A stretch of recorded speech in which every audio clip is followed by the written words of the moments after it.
From spare to national jester. Harry to apologise to Queen for interview over idiotic words. Prince Harry has made himself into our national jester, says the Queen's former chaplain. Prince Harry sent shockwaves when he made comments about the Queen during an NBC Today interview that aired last week.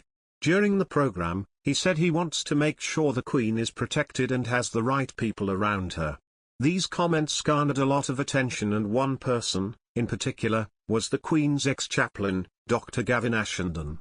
Dr. Ashenden spoke about Harry's comments on GB News, before referring to the Duke as a jester.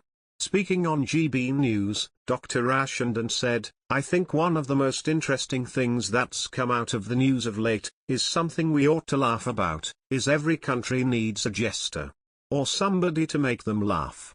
I think, dear Prince Harry has made himself into our national jester, and by coming back to the UK, and explaining that the reason that he doesn't need national security and can visit his family and be polite to them is because his grandmother, the Queen, needs his personal protection." Dr. Ashenden added, "That's such a wonderfully, gloriously idiotic thing to say. I think we can just thank him for bringing a smile to our lips at a time when the news is rather grim, and be grateful to him for that." Royal fans say Prince Harry should urgently apologise to the Queen after making controversial comments about his role in protecting her, while one expert said they had left the palace unimpressed.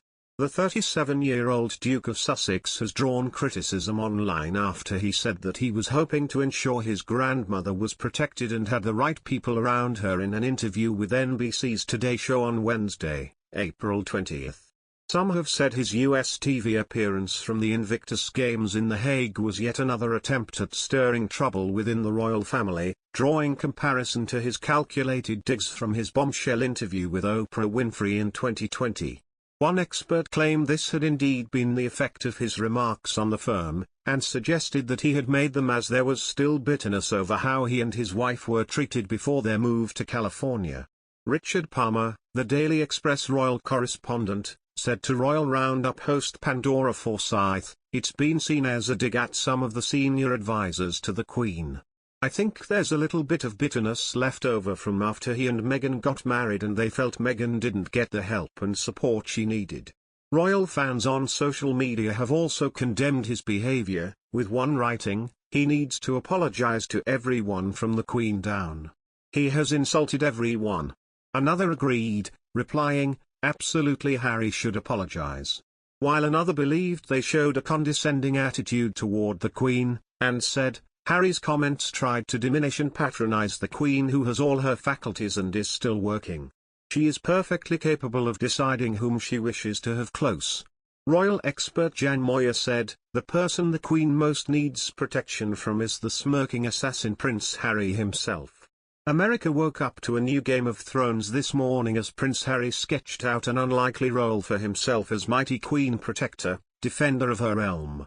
From more than 5,000 miles away he is suddenly at the helm? How does that work? Everyone knows the person the Queen is most in need of safeguarding from is Harry himself, the man who has single-handedly done the most damage to the British monarchy since Oliver Cromwell. This includes indirectly criticizing her as a bad mother, smearing her family as racists and suing her government over security issues. Yet here he is, as nice as sour cream pie, the smirking assassin in a polo shirt, assuring millions of viewers on US television of his vital role at Her Majesty's side, which is news to everyone back in Blighty. The shamelessness of it all. Just gasping.